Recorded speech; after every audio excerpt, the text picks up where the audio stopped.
Hey, it's your girl Dawn. Today we're discussing 3% of the population being successful. First of all, what is success? Success is anything that you plan to do and is happily doing it right now.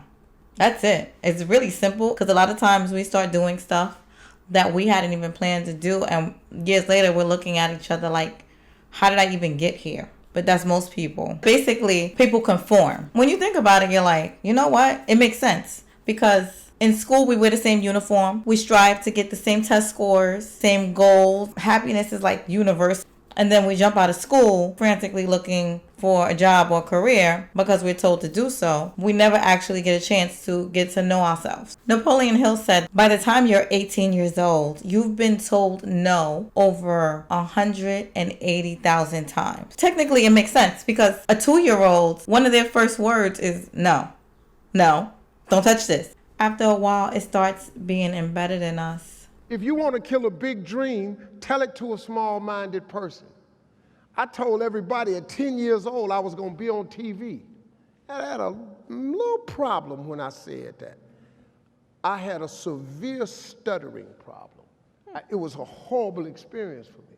So when I wrote on that paper, the assignment was write on a piece of paper what you want to be when you grow up. I'm 10. I wrote, I want to be on TV. That was that faith, the belief in things that you cannot see. I ain't see no way I could be on TV, but I wrote it down. I didn't know no better. I'm 10, I wrote it down. Teacher called me to the front of the class. My answer must have been really good. I can't tell you how wrong I was. That lady didn't call me up there to give me no gold star. She called me up there to humiliate me. She said, why would you write something like this on your paper? She said, who in the school ever been on TV? Who in your family ever been on TV? Who in this neighborhood ever been on TV? She said, look at you standing there. You can't even talk. How they gonna put somebody like you on TV? So every Christmas, I send her a flat screen TV. I want her to see what God had done for me. I wanted her to see that no matter what she said about it. What? A lot of people place their fears on you to the point where we start believing it. More times than not, when it's somebody close to us, we believe it more because we figure, you know what? This person knows me. So if anybody could tell me I can't do it, it might be this person. Most people are just so negative and hurtful. It's actually easier to not try. Everyone is scared of failure. Conformity is more comfortable. Following your dreams is risky. Because a lot of times you're going against everybody's mindset, including your own. Sometimes you got to trust that feeling. I'd rather know that I tried than to knock myself out and not have tried. There's 100% chance that you won't make it if you don't try. So don't listen to anyone because their experience is unique to who they are. You know what I mean? And then a lot of people will try to put their fears on you. You can't do that. No, you can't do it. Right. You know what I'm saying? So they just projecting. They're putting things that they don't believe that they can do on you. And you may possibly do it. You know, my uncle, he was telling me, like, my uncle said I'd never sell 1 million records. I sold 1 million records like 1 million times. You know, so he was, I'm sure I'm his nephew. I don't think he meant any malice. He wanted the best for you, but he just was didn't projecting believe. his fears Right. and things that, are you crazy? How are you going to do that? How? You know, I'm sure there's things that I do now that he can't believe that I was able to accomplish. But he couldn't even see it at the time. So he was just projecting, putting his fears on me. So the whole thing is just, you know, and always believe you're great, even before anybody else believes it. If I dealt with a lot of heartbreak and heartaches, I wouldn't want my kids to do the same thing. And we all want our kids to be better than us, so we put them on safer paths, you know? Henry Ford was called an illiterate because he had a second grade education, pretty much.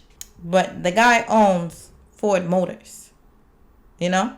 He's more successful than the people calling him names, and yet they're calling him illiterate.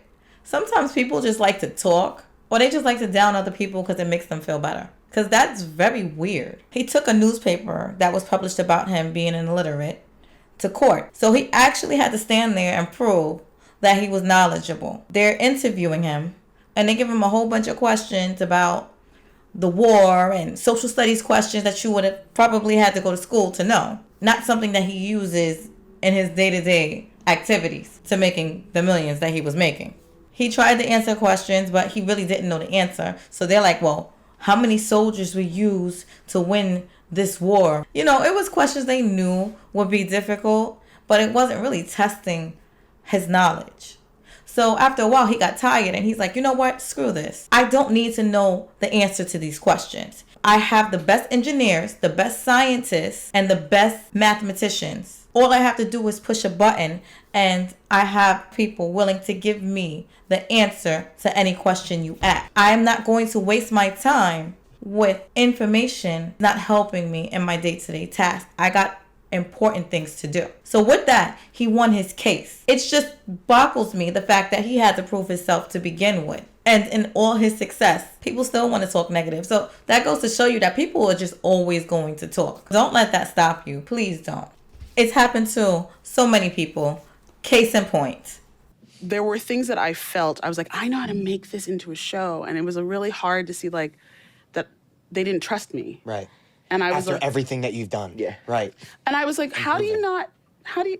This is how Ghost happened. Because everyone was like, that'll never work. That'll never work. That'll never work. And I was like, no, I remember I literally had a call with 50 one day. He's like, yo, Michael, they think you're not ready for this shit. I got mad. I said, what? I said, I bet. I'm proving them wrong.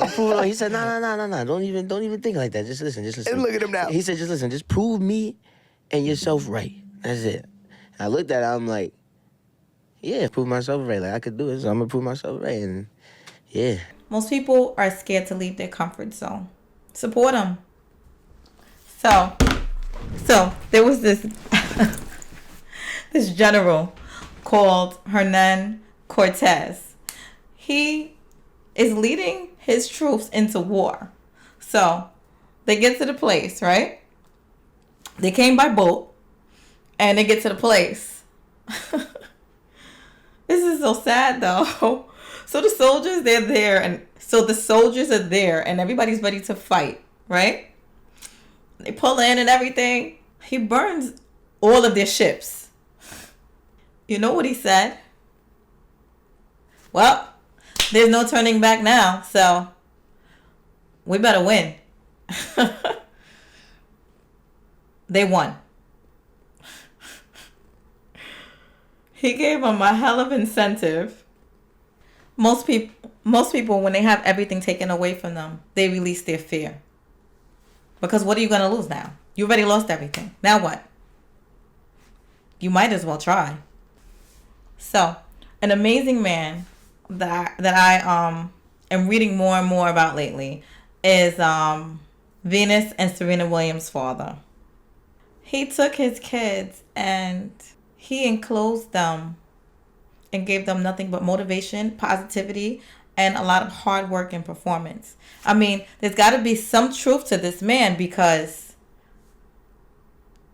he not only had one daughter that made it to the Olympics, he had two. Like, this is very rare percentage, period. And he got two back to back.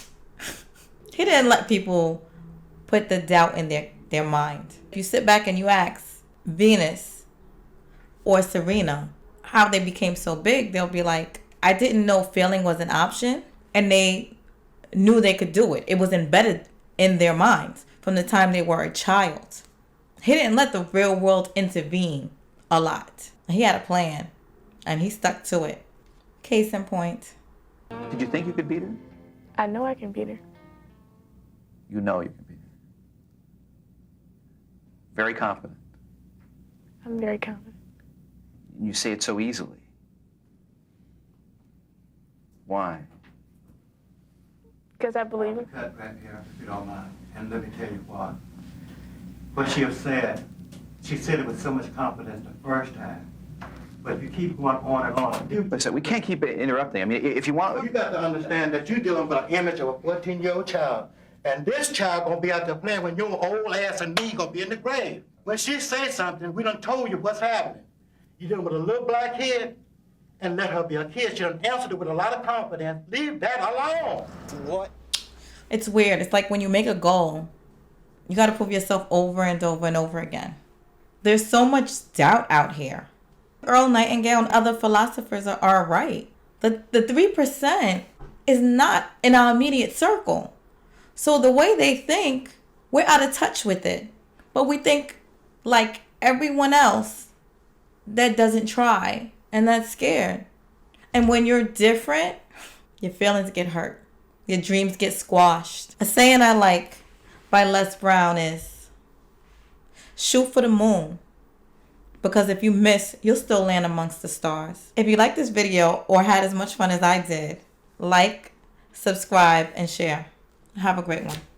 Love you.